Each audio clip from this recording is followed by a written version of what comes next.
Assalamualaikum warahmatullahi wabarakatuh. Alhamdulillahi rabbil alamin.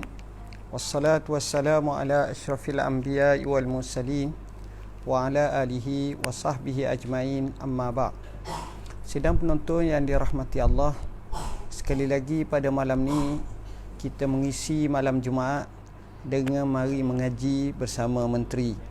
Alhamdulillah, oleh kerana malam ni malam Jumaat dan esok hari Jumaat, saya syorkan supaya kita cuba membaca suratul Kahfi dan beberapa surah lagi daripada Al-Quran seperti surah Yasin, Waqiah, begitu juga dengan surah Al-Mulk, dan walaupun surah-surah kecil seperti surah As-Samad, surah Al-Mu'awwizatain, surah Al-Kafirun dan lain-lain lagi.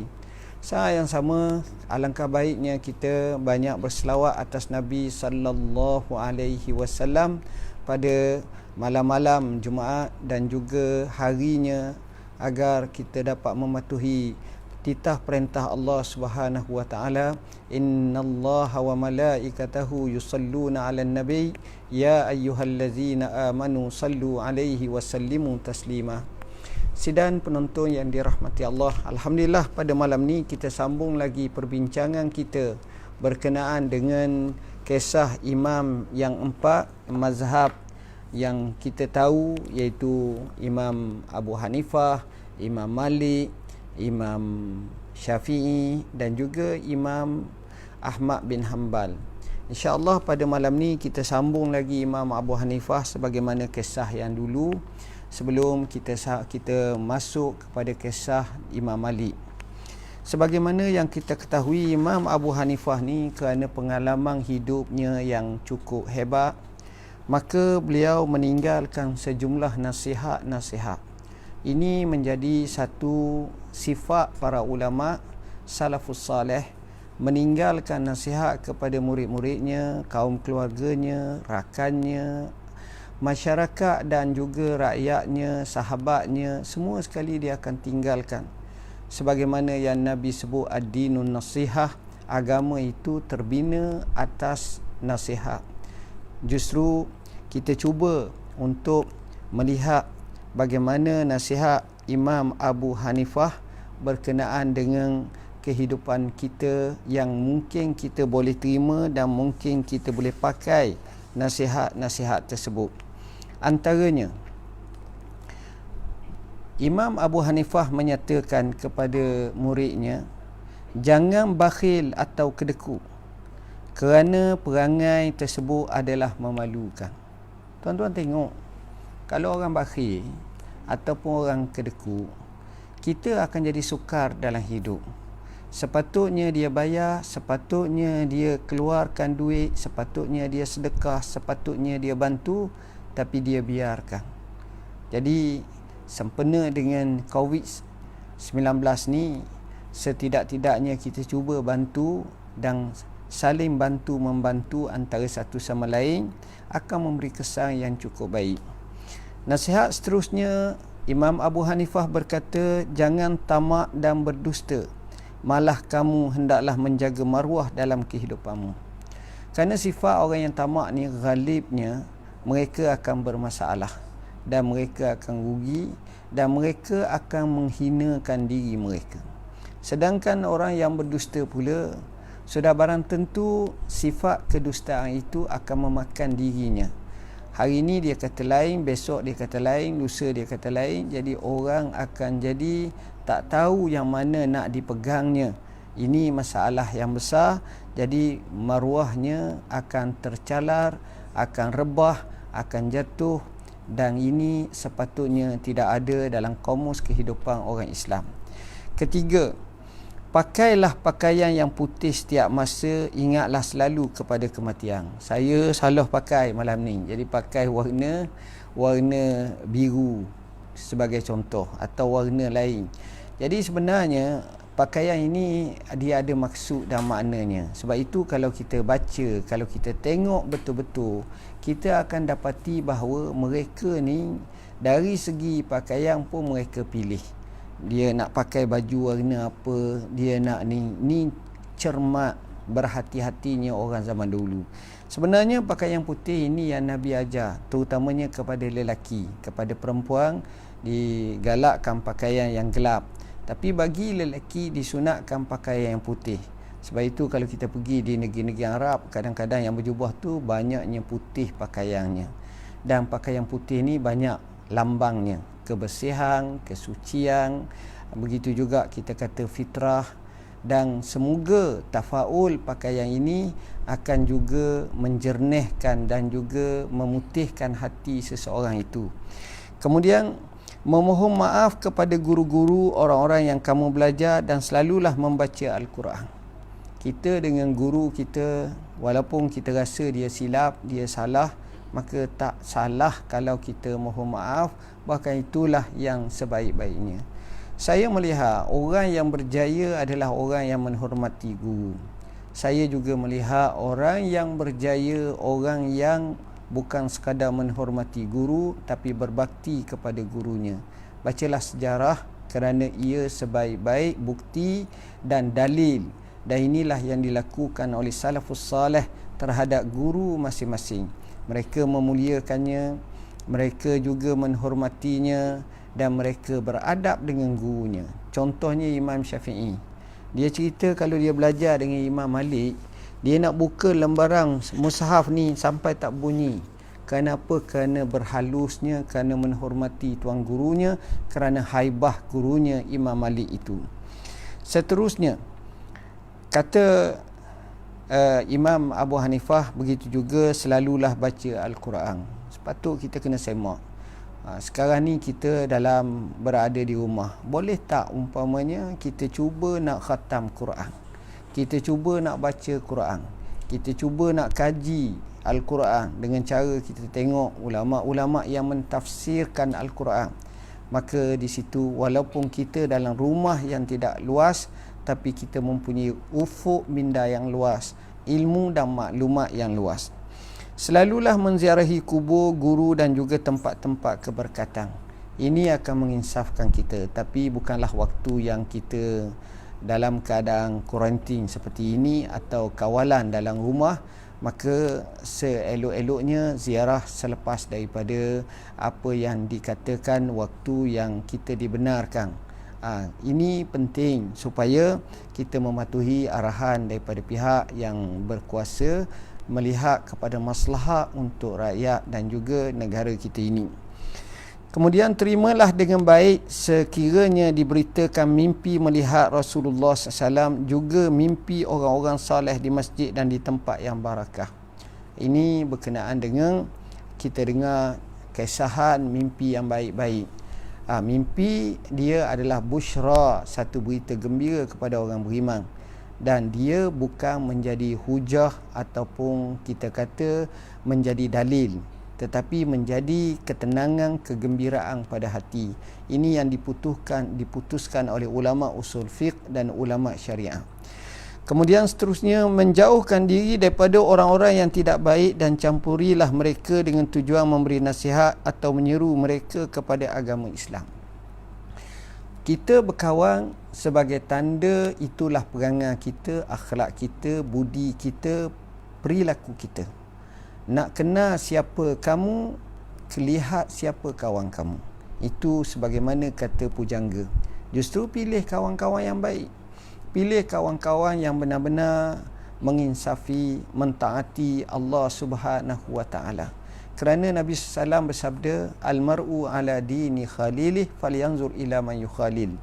Manusia di atas agama rakannya. Tengok siapa dia yang dia rakankan. Kalau orang baik maka baik, kalau tak maka tak. Cari yang terbaik.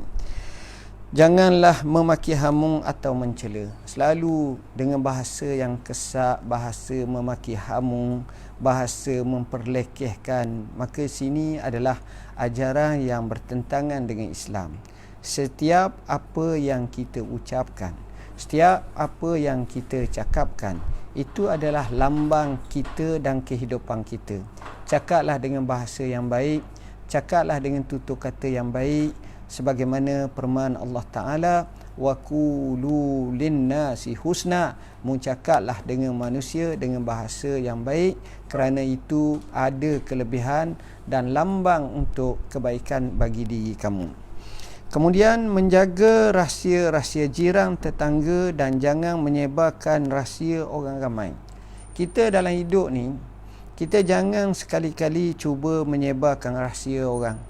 Aib jiran, tetangga, aib suami, aib isteri, aib anak, aib ibu bapa, sepatutnya kita tutup. Man satara musliman satarahullahu yaumal qiyamah. Siapa yang menjaga atau menutup aib seorang Islam, maka Allah akan tutup aibnya sendiri. Hendaklah pada hari kiamat kelak, hendaklah kaya hati dan jangan mengambil berat tentang hidup dunia, bersikap kaya dan jangan bersikap miskin, sekalipun engkau seorang yang miskin. Ini penting. Kita kena kaya hati. Kerana apabila kita kaya hati, maka kita akan jadi orang yang tenang. Masalahnya kita nak kaya harta tapi hati kita miskin. Ini bala dan ini tidak memberi manfaat kepada diri kita. Tak cukup dengan itu, kita juga kena bersikap kaya. Apa makna bersikap kaya? InsyaAllah orang bagi kita ambil, orang tak bagi kita tak kisah pun. Sebab kita rasa insyaAllah mungkin orang lain jauh lebih berhak dan lebih berkeperluan daripada kita. Bila kita sifat bersikap seperti itu, maruah kita terjaga, jiwa kita akan tenang dan kita akan dimuliakan. Ketika berjalan di jalan raya, jangan berpaling ke kiri atau ke kanan, tetapkan perjalanan dengan memandang ke bumi. Ini berjalanlah, jalan raya ke jalan apa pun, straight jalan ni. Kita ni kadang-kadang bersimpang siur, tengok kiri kanan banyak sangat. Sewajarnya kita fokus dalam perjalanan kita, itu jauh lebih baik. Dan juga jangan menyombong, jangan bertakabur dalam perjalanan. Kerana Rasulullah sallallahu alaihi wasallam dia berjalan penuh dengan tawaduk, tapi bukan makna dia pelahang, dia jalan memang cepat. Itu sifat Rasulullah sallam. Tapi Allah menyebut, wala tamshi fil ardi marha innaka lan takhriqal arda wa lan tablughal jibala tula. Maksudnya, jangan sekali-kali kamu berjalan atas muka bumi dalam keadaan angkuh, kerana kaki kamu tak dapat menebuk muka bumi dan tinggi kamu tak sampai taraf tinggi gunung ganang sekalipun. Apabila masuk ke dalam bilik mandi, janganlah memandang kepada orang lain untuk menjaga maruah dan taraf, mereka akan menghormati kamu. Ini cerita berkenaan dengan kalau negeri Arab zaman dulu, dia ada namanya hammam. Hammam ni tempat mandi ramai-ramai. Lelaki ada tempatnya, perempuan ada tempatnya. Jadi orang ni masuk boleh mandi sini, dia bayarlah umpamanya berapa tu. Jadi masing-masing, kalau orang yang baik ni dia mandi diri dia saja sih. Dia tidaklah duk tengok kiri kanan orang lain. Bencikan perkara yang hina di sisi orang yang berilmu pengetahuan. Kalau kita tengok orang berilmu pengetahuan yang anggap perkara tu hina, kita juga kena benci. Contohnya kadang-kadang cakap bukan-bukan, maklumat yang tidak ditapis. Jadi orang-orang yang faham merasakan perkara tersebut adalah perkara yang tidak sewajarnya diwar-warkan, sedangkan kita menjadi hadam, halawiyah ataupun makanan harian kita, maka ini kita kena elakkannya. Menyerahkan urusan dunia kepada orang lain supaya mudah engkau menghadapi ilmu pengetahuan. Ini khusus kepada penuntut-penuntut ilmu. Masa belajar, belajar. Masa kerja, kerjalah. Tapi masa belajar ini artinya sebelum daripada mereka masuk kepada alam kerja. Kalau mereka mencampur adukkan ilmu dengan kerja, dengan bergiang, biasanya lumpuh ilmu, semangat akan kurang, dan apabila dibentangkan sejuzuk daripada dunia, dia akan kelabu mata, maka lemahlah daripada menuntut ilmu. Jangan bercakap dengan orang yang tidak siuman dan orang yang tidak mahu berhujah. Orang yang ingin kepada pangkat akan menunjuk-nunjuk kepada orang ramai dengan bertujuan hendak menjatuhkan taraf sekalipun engkau benar. Jadi kita kena tengok apabila kita nak bercakap, siapa yang kita nak bercakap. Orang yang tertentu sahaja yang sesuai untuk kita bincang. Apabila masuk ke majlis orang kenamaan atau orang besar, jangan mengangkat diri melainkan mereka memuliakan kerana kemungkinan mereka akan menyusahkan. Jangan mendahulukan mereka semasa sembahyang melainkan mereka menyuruh atau minta mendahului mereka. Maksudnya kita ni bila berada dalam majlis orang besar, sewajarnya kita menghormati majlis raja-raja, majlis orang-orang kenamaan, presiden ke, Perdana Menteri, menteri-menteri yang hebat-hebat, maka kita muliakan mereka. Kita insya-Allah kita akan faham dalam keadaan seperti itu. Kita tak akan jadi nyusah pula kalau kita duk debat dengan mereka, duk berlawan dengan mereka. Itu bukan satu penyelesaian yang baik. Baik, jangan masuk ke dalam bilik air di waktu zuhur dan waktu pagi. Kenapa? Kerana biasanya pada waktu tersebut mungkin ramai orang pakat masuk. Ini kalau bilik air awam ni ceritanya. Dalam hal ni perlu kita memahaminya dengan sebaik-baik. Ini zuruf mengikut tempat-tempat. Tapi kalau di pejabat kita, di tempat kita orang tak ada masalah, maka itu lainlah ceritanya. Jangan marah atau bengis di dalam majlis perbahasan ilmiah. Dari segi konsep berhujah, kesabaran dan suara yang lembut sejuzuk daripada cara mematikan hujah. Sebaliknya, apabila menggunakan emosi, dia akan menggagalkan dirinya, bahkan merebahkan dirinya. Itu kita tengok kadang-kadang tokoh-tokoh yang hebat dia berhujah, kita rasa pelik lah, macam mana dia boleh tenang, dia boleh hebat. Kita dapat banyak dalam YouTube tokoh-tokoh yang luar biasa dalam berhujah. Jangan banyak bercerita kepada orang ramai, kerana orang yang banyak bercerita pasti akan berbohong. Jangan kita banyak cerita, lepas orang ni kita cerita, lepas orang ni cerita. Bila banyak sangat adalah buah silatnya, buah salahnya, tak betulnya. Kalau boleh orang-orangnya sahaja. Jangan hadir ke majlis berzikir atau majlis keraian, tetapi hendaklah kamu menghantar seorang rakan ke majlis tersebut. Macam mana ni? Maksud di sini tak lain tak bukan kita kata, ini kita kena faham situasi yang disebut zaman Abu Hanifah. Ada golongan tertentu yang mana kadang-kadang mereka walaupun nampak macam baik, tapi kadang-kadang mereka tidak untuk mendalami ilmu. Ini cerita tahun 80 Hijrah kepada 100 lebih Hijrah. Kadang-kadang ini menjadi keadaan yang tidak baik, macam dikemukakan oleh Al-Hasanul Basri dan juga beberapa tokoh yang lain. Sebab itu pilihlah majlis yang kalau kita kata majlis zikir dengan makna ilmu, atau zikir yang benar-benar mendekatkan diri kita kepada Allah. Dan majlis keraian ini maknanya keramaian yang kadang-kadang kita tengok sebab masing-masing dia bercakap. Bila lama je cerita hal peribadi orang ni orang tu, akan timbul pula umpatan seumpamanya. Sebaik-baiknya kalau terpaksa pergi, kita pergilah dalam waktu yang terhad, cakaplah dalam batasan yang sepatutnya. Cuma sekarang kita COVID-19, kalau boleh dan sepatutnya memanglah itu arahan, beradalah di rumah. Tengoklah seperti sekarang ni sebagai contoh, kita buat kuliah online semata-mata untuk mengadakan pengisian yang sebaiknya. Imam Abu Hanifah menyatakan, menyerahkan segala urusan nikah kahwin kepada khatib, begitu juga untuk yang hadir sembahyang jenazah. Menyerahkan urusan nikah kahwin kepada khatib, apa makna? Dalam bab nikah kahwin ni, khatib kalau kita serah kat dia jadi mudah. Sebab dia tukar nikah biasanya, dan biasanya dia akan tengok waktunya, dan dia tak akan pincang mengendalikan. Sebab bukan semua orang pandai bercakap depan orang ramai. Ada orang tu kekok, ada orang tu kita dengar dia nak bercakap pun letih lama dan seumpamanya. Perkara macam itu tidak sesuai. Begitu juga untuk hadir sembahyang jenazah, serah kepada mereka. Sebab mereka ni ada time dia, masa ni, dan dia akan gunakan sebaik mungkin. Dan Imam Abu Hanifah juga menasihatkan antara lain kepada murid-muridnya agar dapat mendoakan kepada beliau dengan katanya, Nasihat ini adalah untuk kebaikan diri engkau sendiri, malah untuk kebaikan orang ramai. Aku nasihat ni bukan untuk apa, untuk kamu. Perangai tok guru yang hebat zaman dulu, dia tengok masyarakat, anak-anak murid tak betul, dia nasihat. Sekecil-kecil nasihat sampai sebesar-besar.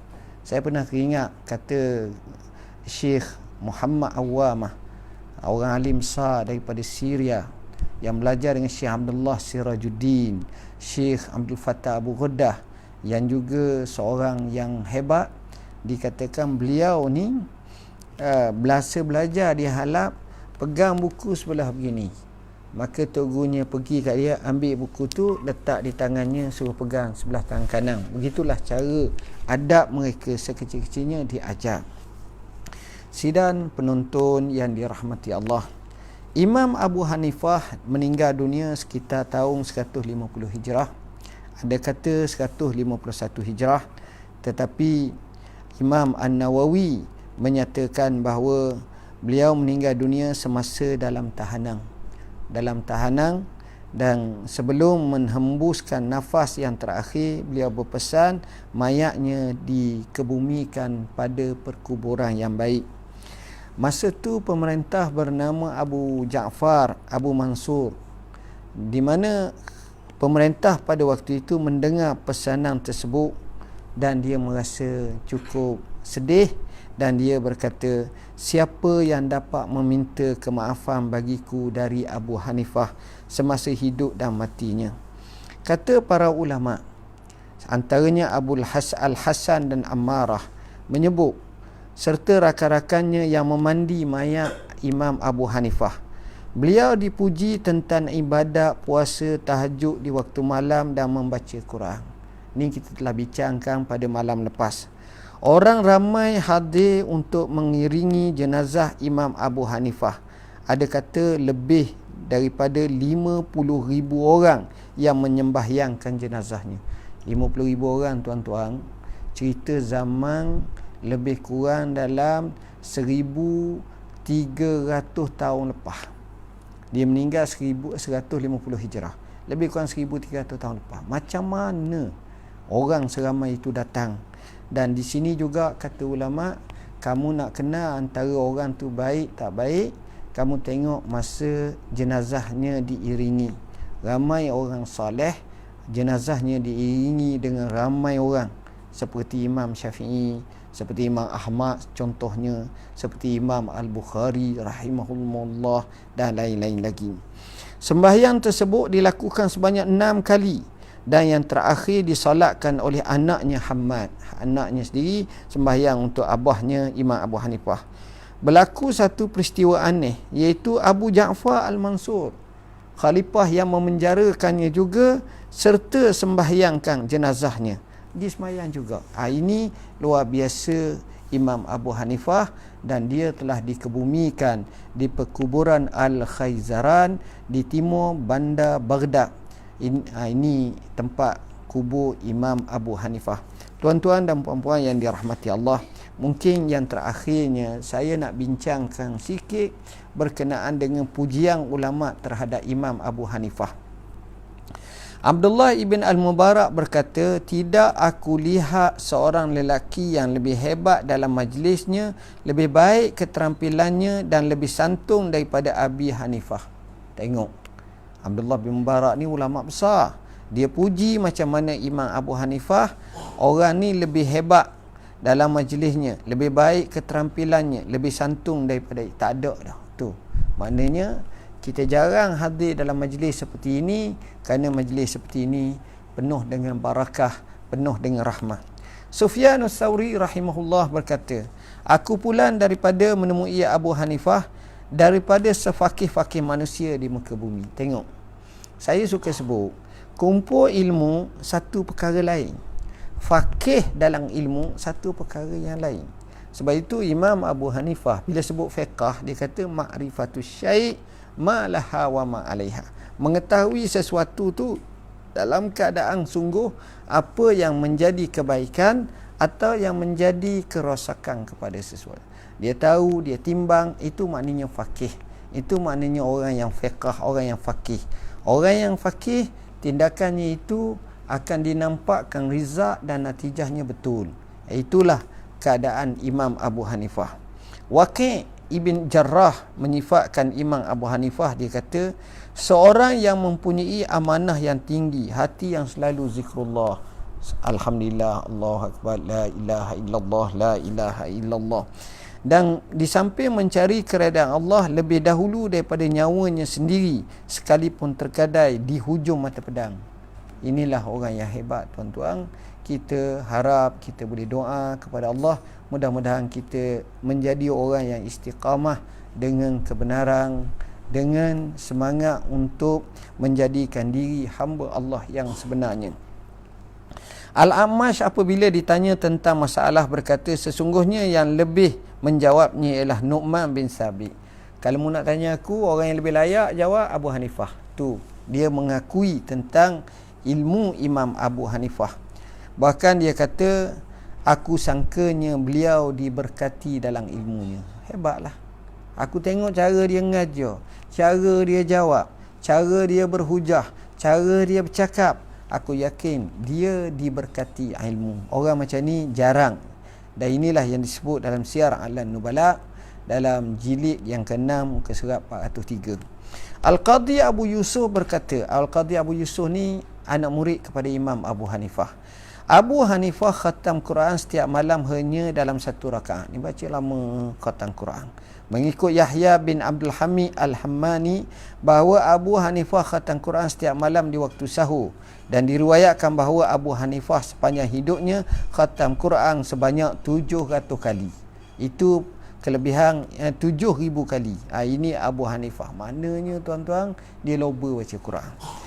Ibnu Jurayj merupakan imam ahli Mekah pernah berkata, selepas melihat Imam Abu Hanifah, sesungguhnya dia seorang yang faqih.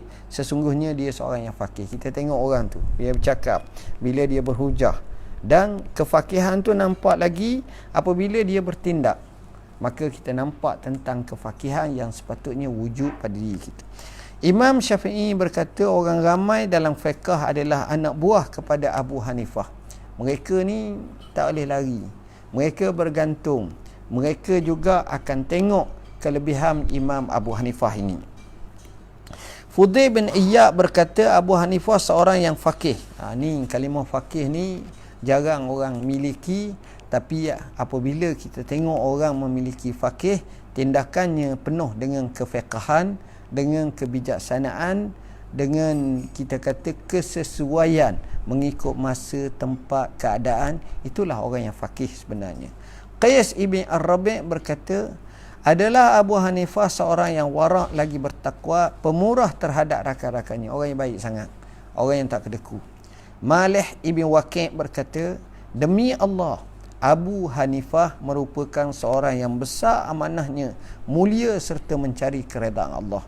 Keredaan Allah ni Imam Abu Hanifah. Orang pakat puji, biasanya Allah letakkan pujian pada lidah-lidah manusia, lebih-lebih lagi yang baik, tanda bahawa orang itu adalah orang yang baik. Al-Hammani berkata, aku dengar bapaku berkata, aku bermimpi melihat 3 bintang jatuh. Orang zaman dulu kadang-kadang macam kita bincang semalam lah mimpi. Dia kata dia tengok ada 3 bintang jatuh. Kemudian matinya Abu Hanifah. Selepas itu Mus'air mati. Dan kemudiannya Sufyanus Sauri mati. Dikhabarkan kepada Muhammad bin Muqatil, kemudian beliau berkata, ulama itu adalah bintang-bintang di dunia ini, di muka bumi. Itulah hebatnya apa yang disebut tentang kisah tersebut.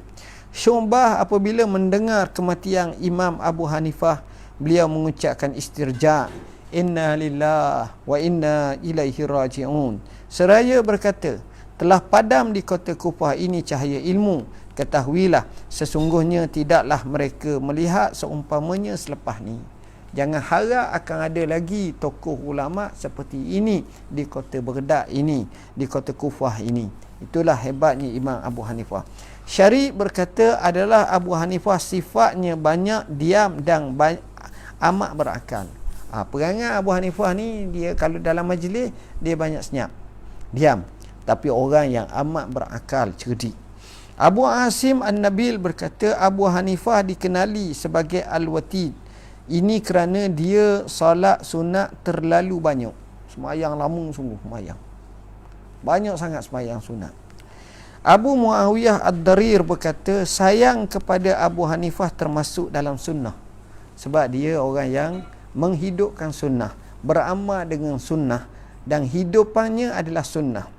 Ali bin Asim berkata, kalau ditimbang ilmu Imam Abu Hanifah dengan ilmu ahli zamannya, nescaya lebih berat ilmu Imam Abu Hanifah.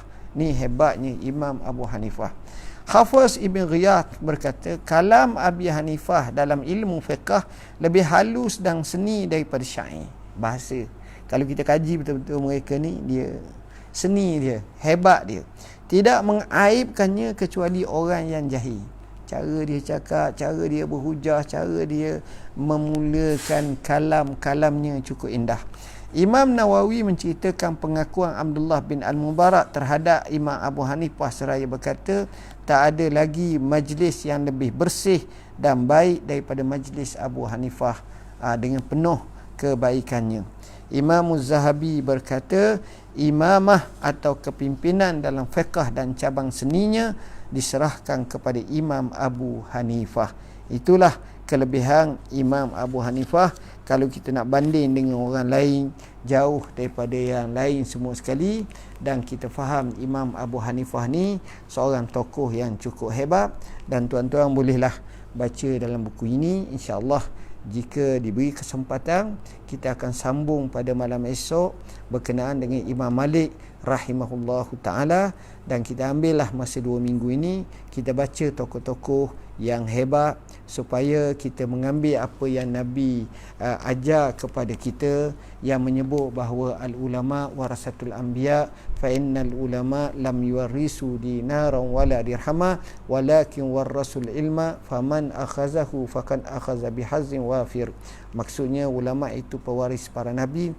Mereka tidak meninggalkan dinar dan dirham, tapi mereka mewariskan ilmu. Siapa yang ikutnya ataupun mengambilnya, yakni ilmu, dia telah mengambil dengan bahan yang secukupnya. Sidang penonton yang dirahmati Allah, pada malam ni juga saya nak ajak tuan-tuan, kita berada berhampiran dengan waktu yang dipanggil sebagai Isra' dan Mi'raj, bulan Rejab yang mulia. Kita juga berada pada malam Jumaat. Maka gunakanlah pada hari Jumaat, malam Jumaat, untuk kita selawat kepada Nabi SAW. Kita baca Al-Quranul Karim dan juga kita tadabbur ayat-ayat Al-Quranul Karim. InsyaAllah jika dimasakan kepada kami pada waktu 8 dan pada waktu kosong, kami akan cuba merakamkan untuk sama-sama kongsi sejuzuk daripada ilmu. Mudah-mudahan ia memberi kekuatan pada kita. Pada malam yang baik macam ini, marilah sama-sama kita menyucikan hati kita, membersihkan hati kita untuk kita bertawajuh dan munajat kepada Allah, agar Allah menjadikan bumi Malaysia ini khususnya dan dunia seumumnya, supaya Allah lempah ruahkan dengan rahmat kasih sayangnya, dan Allah hendarkan daripada kita wabak yang cukup tragis ini, COVID-19. Mudah-mudahan Allah jadikan kita semua dalam keadaan sihat, dalam keadaan baik, dalam keadaan kebaikan yang puncak, bahkan dalam keadaan kesatuan, dan kita saling kasih mengasihi antara satu sama lain. Akhir kalam, seperti biasa, saya nak ajak tuan-tuan kita berdoa kepada Allah pada malam Jumaat ini, dan kita tahlil ringkas kita. Mudah-mudahan sama-sama kita dapat manfaat daripada majlis ini, dan juga doa serta zikir ringkas kita. Al-Fatihah. A'udzubillahi minasyaitonirrajim. Bismillahirrahmanirrahim. Alhamdulillahi rabbil alamin. Arrahmanirrahim. Maliki yaumiddin. Iyyaka na'budu wa iyyaka nasta'in. Ihdinas siratal mustaqim. Siratal ladzina an'amta 'alaihim ghairil maghdubi 'alaihim waladdallin. Afdal zikri la ilaha illallah.